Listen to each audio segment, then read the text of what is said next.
I'm Ash Kalra, State Assembly Member representing District 25 here in San Jose. Dave Cortese, State Senator, Senate District 15, which is primarily San Jose.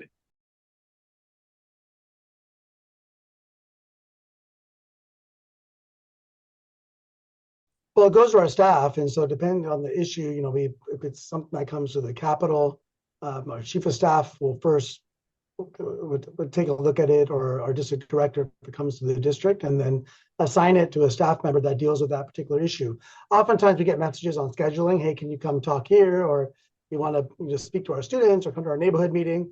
And so that'll go to our scheduler, while our chief of staff and district director are also kept in the loop so that they also can assign staff, if appropriate, to staff me at those events also. And so I pride myself, at least on our office, of responding pretty quickly to things and at least getting a message back that their request has been heard and it is being processed.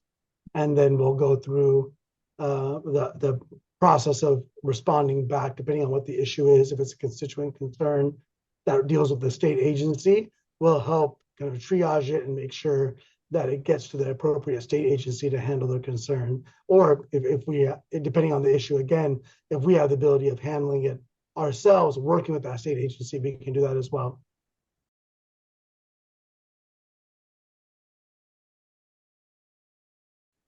Yeah, the analysis, can say, hey, this is a bad idea because nobody's figured out a way to get the money to the recipients.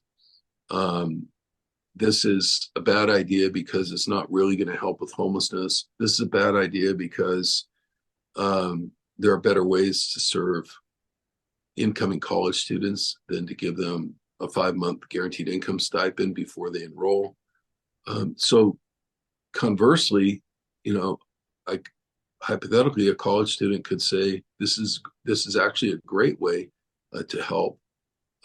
I was homeless for 5 months before I enrolled at the university, and the university provided me housing, but I almost didn't enroll because of my poverty or my homelessness. So you can see the counterbalance that provides. The committee consultants aren't allowed to just disregard that kind of advanced testimony, if you will. If that's submitted to them, and if they see that kind of argument coming in from others, they have to note that.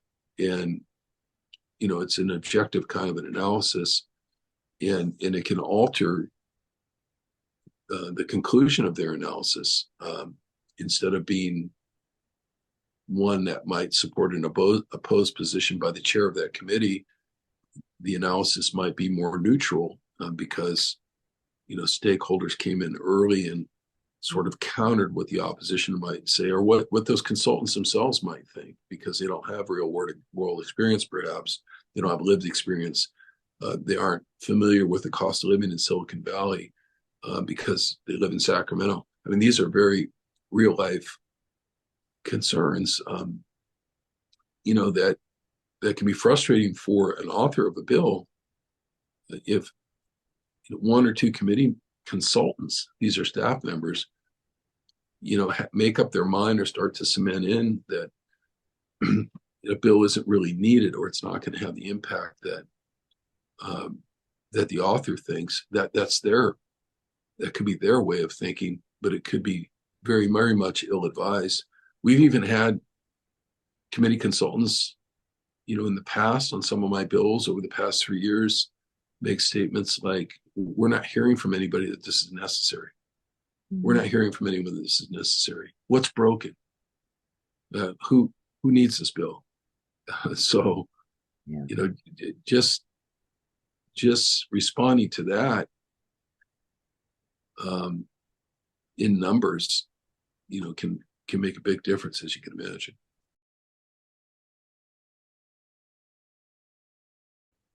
So the portal is going to go directly to the committee consultants, and it's going to stay as a permanent record as part of that bill all the way through both votes on the floor.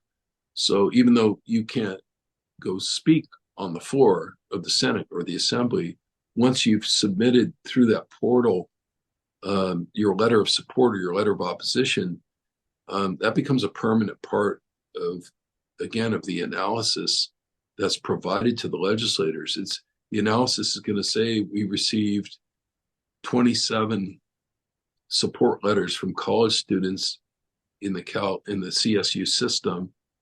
That's not going to be ignored by legislators voting on the bill.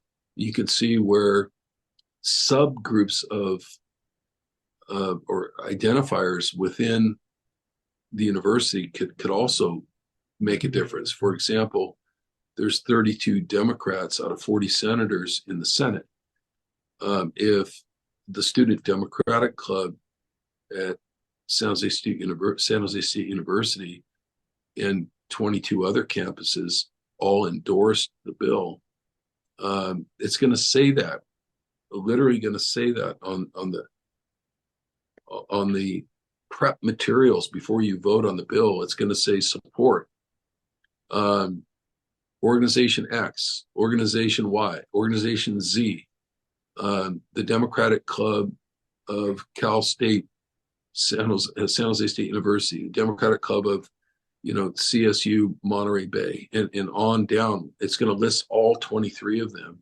Just the visual of that, for a Democrat sitting in the legislature looking at that saying, my God, every Democratic club at every CSU in the state has endorsed this bill. It's hugely influential. It's not going to help you too much probably with the Republicans, but there's 8 of them. So strategically, that's why that portal is important. Now, my staff, of course, and every other staff for every other legislator becomes aware also of what went into that portal. But the primary importance of it is it goes to the committee staff that has to make a recommendation to the chair and the committee members as to what to do with the bill. And like I said, whatever their recommendation is, they can't just ignore that input. They have to list it. So if they want to go against the grain and say, despite the fact that 23 CSU campus Democratic clubs supported this bill, we still think it's a bad idea. Good luck with that, right? As they say, I mean, that they better have a good reason to be countering, is one way to look at that. What's their response to that? So are they going to now say nobody cares about this bill? Are they now going to say this doesn't appear to be as important to students as other forms of student assistance? Well, it's hard for them to make that argument if that evidence is there, those support letters are there in the portal.